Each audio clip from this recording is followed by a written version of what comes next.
Prior to the election of 𝚖𝚎𝚗𝚘𝚘, Venezuela witnessed an oil disaster unlike anything they've ever seen. The Lake Maracaibo oil rig was the site of a catastrophic wellhead blowout, dumping the equivalent of more than 4.9 million barrels of oil into the sea.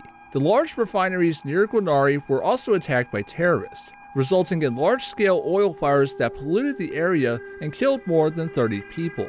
Panicked, the old Venezuelan administration sent a force of approximately 400 Venezuelan and 300 Chinese workers to the sites, hoping to create a quick fix and cover the accidents up as quickly as possible. The government purchased large amounts of cheap Chinese surplus to lock down the country, suppress the population, and maintain the disaster. With hazardous clouds looming over its buildings, the town of Merida was completely evacuated under the false pretense of an earthquake, which displaced thousands of Venezuelans. Despite the government imposing martial law and withholding all information to the public, the people of Venezuela quickly discovered the severity of the situation, flew into a panic, and a mass exodus ensued. Fearing obvious ramifications, the military promptly detained thousands of innocent people along the borders, effectively keeping them prisoners in their own country. It was only a matter of time before hazardous chemicals and contaminated water would reach the shores of Cuba and later Florida, which prompted an international investigation into Venezuela.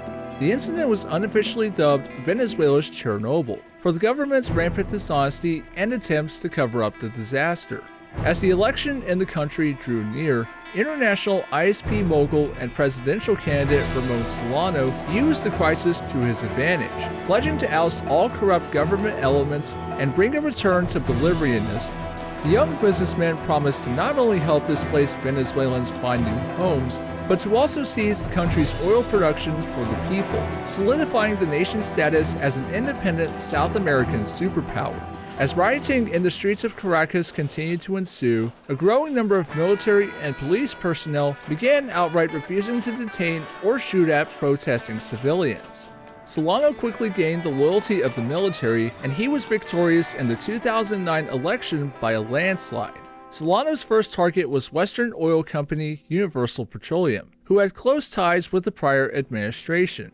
Many conservative Venezuelans believed the oil company took advantage of the state and the people, which led to the company beginning talks with Tactical Solutions PMC to ensure the business's security. Taxol immediately landed in Venezuela after newly appointed General Carlos Carmona seized 6 oil refineries in the area, arresting over 90 UP executives. The mercenaries promptly safeguarded the UP headquarters in Maracaibo and quickly overpowered the police presence at the captured refineries. This critical happening was dubbed the Maracaibo Intervention and is considered to be the official start of the conflict. Foreign powers such as the Republic of Cuba and the Allied nations' local peacekeeping forces soon became directly involved in the conflict, setting the stage for a massive South American war. Executive operations, commonly known as EXOPS, was expanded significantly after the Second Korean War. Now removed from the peninsula, they seek to pursue a new initiative codenamed Project Emperor, operating with more on-the-ground involvement, independence, and secrecy than ever before.